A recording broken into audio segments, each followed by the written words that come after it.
Well, welcome back to the Business Owner Spotlight. My name is Tanner O'Brien, Senior Partner here at Action Coach in Central Texas. And today I am so pleased to be sitting down with uh, Catalin Briciu.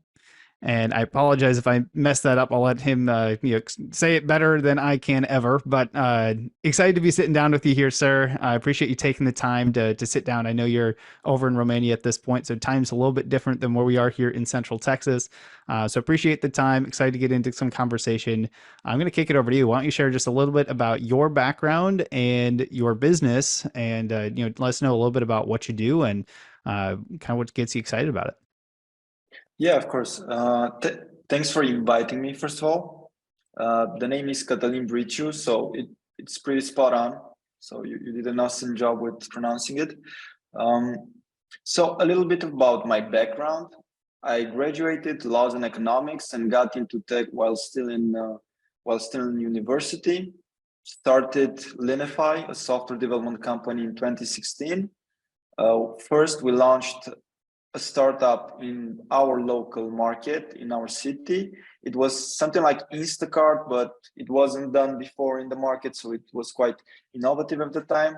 And that's when we really got in touch of how a business is run overall, especially tech business, like from all points of view, funding, customer relationship, product improvements, and so on. Since then, up until now, we have helped 60 plus projects, I believe, come to life in the digital space.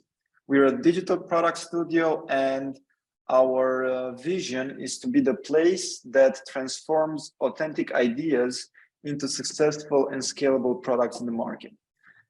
Okay, our team is about 50 people, 50 really bright and talented individuals who I'm so lucky to work with each and every day. And the first time that I visited Austin was last year. So we have a lot of clients in the US, and I've been visiting each year for a month or so, different part of the US, mostly the big cities, New York, LA, Miami, and so on. But Austin, the first time I visited was last year, and it was the first place in the US where I actually felt, how can I say, at ease, not necessarily at ease, but like comfortable with being yourself fully, with engaging with the community. Opportunities for growth were not necessarily more available, but more authentically available. And that's something that I really liked about Austin. This year, I moved to Austin. I'm moving like 50% of my time to Austin, but still living here in Cluj as well. And from September up until beginning of December, I stayed in Austin, and it was quite a wonderful time. Got really into the network of the tech space, into the startup ecosystem especially, and yeah, made some great connections, got some friends, and I'm gonna be back again at the end of January. Yeah. Beautiful. Well, hopefully by the end of January, I'm thinking through like weather here, and I'm hoping it's not a really cold February and it'll be comfortable. Well, that's what I'm hoping for as well. Like, it's part of the reason of why Austin is also great is that you still have that weather that's mostly good for the majority of the year. Yeah. Yes, definitely the majority on most normal years. We've had some weird stuff the last couple years, but no, that's really cool. And if you could share a little bit about kind of who is your ideal customer or client? Like what does that look like? And if you could, give us just kind of if someone comes to do business with you, work with you, kind of what does that journey look like for them? Well, there are two types of clients, ideal client profiles that we have. Uh, I'm going to describe them one by one. The first one is an explorer. That's someone who has an idea, who hasn't yet validated the problem solution fit on the market of what they're trying to build. And they want to invest as efficiently as possible in validating the fact that what they want to create is actually needed in the market. In their case, we help with the validation process, our own validation playbook that we've developed at Linnify that goes from 1 to 3 months into a really focused, how can I say, framework of determining your unique value proposition in the market, what actually delivers that unique value proposition, and how can you experiment and test that out with the most efficient way of spending your resources as possible. And basically in up to 3 months, you get the validation of the problem solution fit, and you can move on to the next stage. The next stage is our second ideal client profile, which is a builder who's already validated the fact that, okay, this is needed in the market. I just need to build a scalable version of it and then achieve product market fit. So that's the second one. We help them achieve product market fit. In this case, we have our dedicated team that's made of product managers, developers, designers, QA, everything that you need in order to get to that point in which all you want, yeah, hopefully that's what you want, to scale into other markets. So we help clients, one, get to a validation of the fact that, okay, what I want to build is needed on the market. Then we help them achieve product market fit. So it's a model that actually works and it's needed in the market. And then we do help with consultancy or so, and we are continuously a technology partner, but we don't provide scale up teams or stuff like that. That's the point in which, okay, you've achieved that level of success, you can go on and build your own team because you're building quite an organization. And as industry goes, we do focus on health, well-being, sustainability, and education. Excellent. I love that. So if I recall, you'd mentioned that kind of your background and such is in, say, law and economics, and then got into tech. Yeah. So tell me, usually I like to ask, growing up, is this always what you wanted to do? How'd you get into it? That sort of thing. But if you don't mind, share a little bit about kind of how that transition happened for you, having your background, deciding to go into tech, deciding to, start up a business and get into this world. Share a little bit deeper on kind of what that transition looked like. Yeah, of course. So from early age, my parents were also entrepreneurs. They would, get up at 5 and I would see them back at 9 p.m. So that's something that I got used to early in life. And I do remember that when I was in, I'm not sure, like 7th or 8th grade, I would envision okay, what do you want to be when you grow up? When that question popped up, I would usually think, okay, I'm either going to be an entrepreneur, a businessman or something like that, or a lawyer. So that's why I actually got into laws and economics, because it was part of what I envisioned. And that's one of the reasons for which I got on and actually became, not sure if in the US it's different or not, but I actually became an attorney in Romania as well, just because it was part of the vision. And I just stuck to it. And the transition to becoming a business owner, I had a lot of luck with the fact that my two co-founders were from the technical university here. So they, everything tech, and they guided me and they helped me understand the fundamentals, where do the value creation happens, so that I can strategize, see exactly what can we do more in order to be a preferred option in the market. And what I can tell you is that it's from month to month, it's really similar to what I expected in the level of, results of how I would have seen owning a business 5 or 10 years ago. But the level of effort, the level of passion, and the level of dedication that you need to go on to the next and the next level keeps exceeding as well. But it's part of the journey. And I believe that whatever comes easy is not worth it, in a sense. That's like the thing that I got to understand in the very first years of owning a business.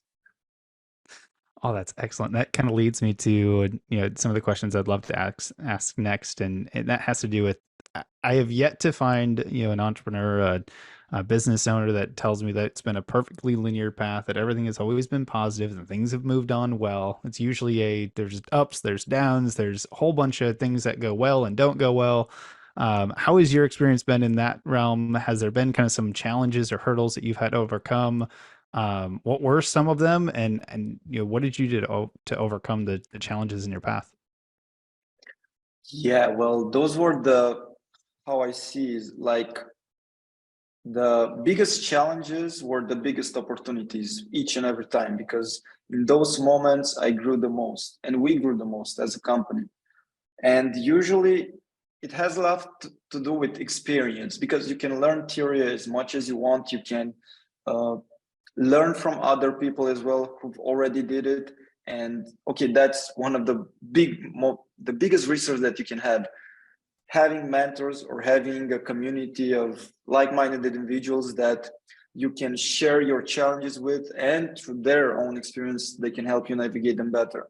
But just like in traumas, that's how I like it.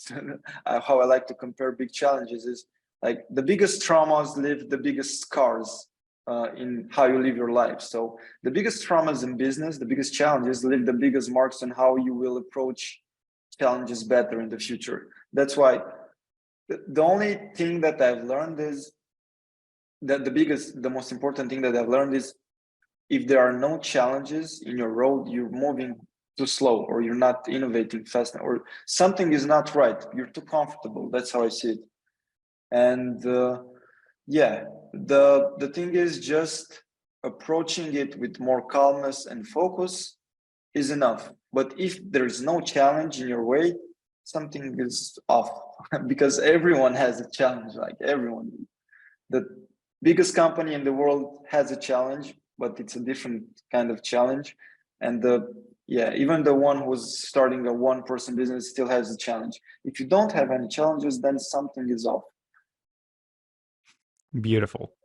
And out of Yeah. the challenges that you've personally faced, has there been any one that has kind of that you've learned the most from, or has kind of defined how you look at things today versus what you did maybe 5, 10 years ago?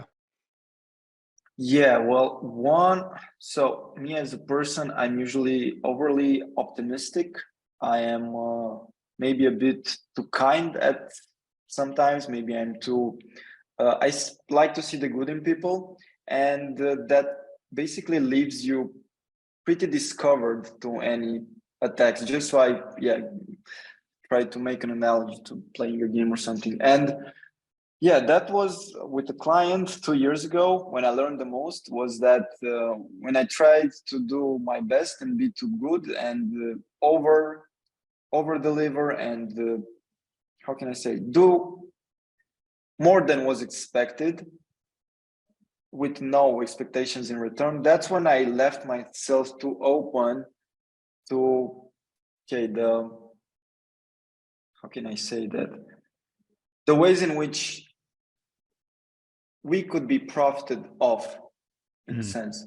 Yeah, so basically what I learned to develop through that experience was more assertiveness, strictness, and professionalism in how we approach business inquiries, business challenges, business conflicts, or whatever with the client. And since we've done that, we've managed to significantly increase our revenue, significantly increase our profit margin, our team's well-being, and that wouldn't have happened if I didn't face such a challenge with that client.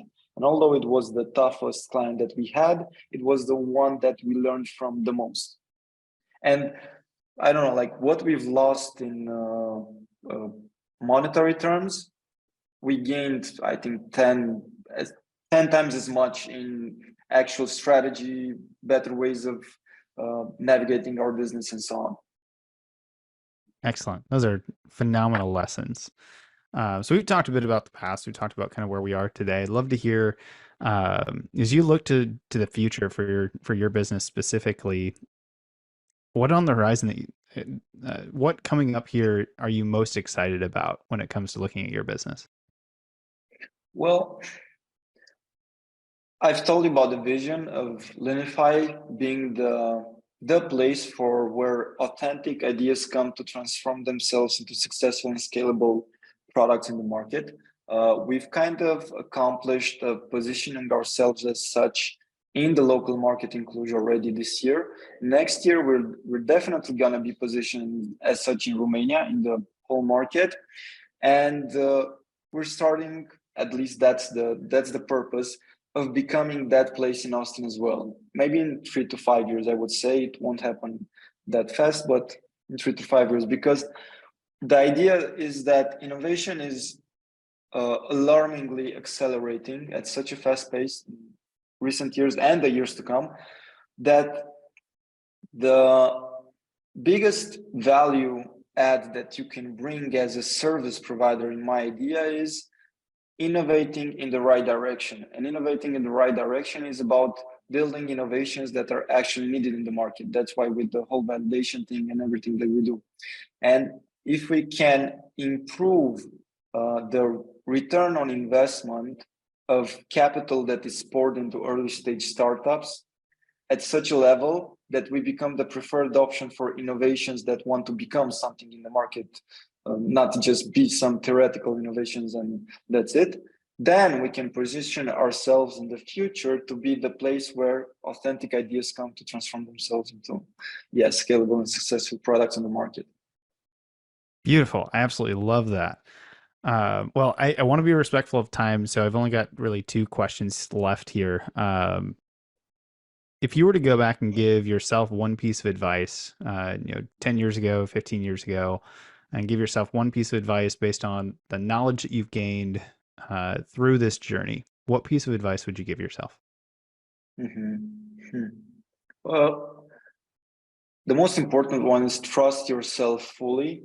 I think that's the most important thing to do. Trust yourself fully. And that comes with another one. Don't lie to yourself. Like, trust yourself and don't lie to they come hand in hand.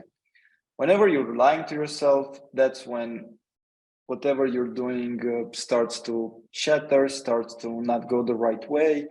Things aren't happening as you are planning. And that's because you are not being sincere with yourself and what you actually are and what you actually want from the world. When you start being sincere with yourself and trusting yourself, that's when everything just turns, the colors in reality turn to a different and more vivid light when you start being true to yourself. Love that. That is amazing advice. So for those that want to learn a little bit more, to find out more about working with Linnify, want to connect with you, what are the best ways to connect or find out more information? So while I'm in Austin, we can always meet up for a coffee or so. But online wise, you can always contact us via our website, linnify.com, or straight through LinkedIn. That's my preferred social network in the last year. So Instagram, Facebook, LinkedIn has become my go-to social network. So that's the place where I share the latest things that we've done, my latest topics. I also host a podcast today in the future where exciting guests discuss with me how technology and innovation can help create a better future for all. So that's also something that through which I try to inspire other individuals to just trust themselves and go on and create whatever they see as fitting this reality. And basically just LinkedIn, Catalin Briciu, and I'm quite responsive there. Beautiful. Well, I will make sure for everybody watching, I'll put the contact information, the web links and everything in the descriptions below. So make sure you check it all out, connect, that sort of thing. Make sure you get the information that you're looking for. So Catalin, what is most inspiring to you today? The people that I work with.